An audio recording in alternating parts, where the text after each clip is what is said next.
રાજનીતિમાં અસામાજિક તત્વો ઘૂસ્યા હોવાનો સ્વીકાર કરવામાં આવ્યો છે। ધાંગધ્રાના ધારાસભ્ય પ્રકાશ વરમોરાએ એક વિડીયો વાયરલ થયો છે તેમનો। રાજનીતિમાં ચારિત્રહીન દારૂ પીવાવાળા ઘૂસી ગયા છે। વરમોરા જાહેર મંચ પરથી આ બોલ્યા છે। રાજનીતિમાં જુગાર રમવાવાળા માણસો પણ આવી ગયા છે।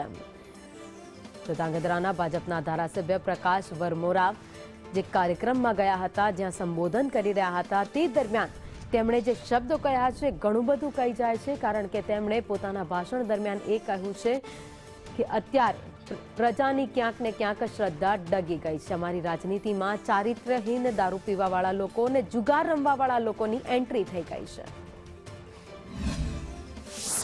મંચના માધ્યમથી કહું છું, ક્યાંક ના ક્યાંક પ્રજાની આ ચાર શ્રદ્ધા ઉપર શ્રદ્ધા ડગી છે।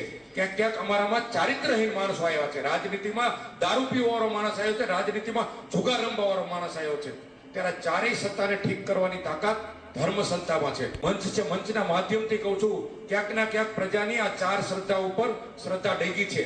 ક્યાંક ક્યાંક અમારામાં ચારિત્રહીન માણસો આવ્યા છે। રાજનીતિમાં દારૂ પીવાવાળો માણસ આવ્યો છે, રાજનીતિમાં જુગાર રમવાવાળો માણસ આવ્યો છે। ત્યારે ચારેય સત્તાને ઠીક કરવાની તાકાત ધર્મ સંસ્થામાં છે। સંવાદદાતા રાજેશ પટેલ અમારી સાથે જોડાઈ ગયા છે। રાજેશ, એક વિડીયો વાયરલ થયો છે પ્રકાશ વરમોરાનો, જેમાં તે કહી રહ્યા છે કે રાજનીતિમાં હવે ચારિત્રહીન લોકોની એન્ટ્રી થઈ ગઈ છે। કોના તરફ ઇશારો?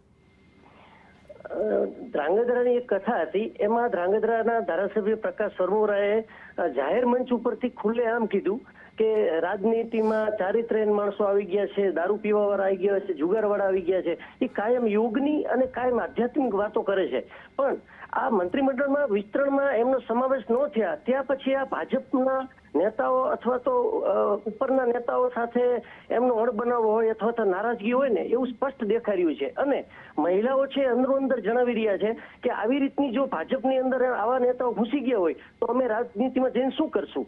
આવા અનેક સવાલો ઉભા થયા છે। આભાર માહિતી માટે।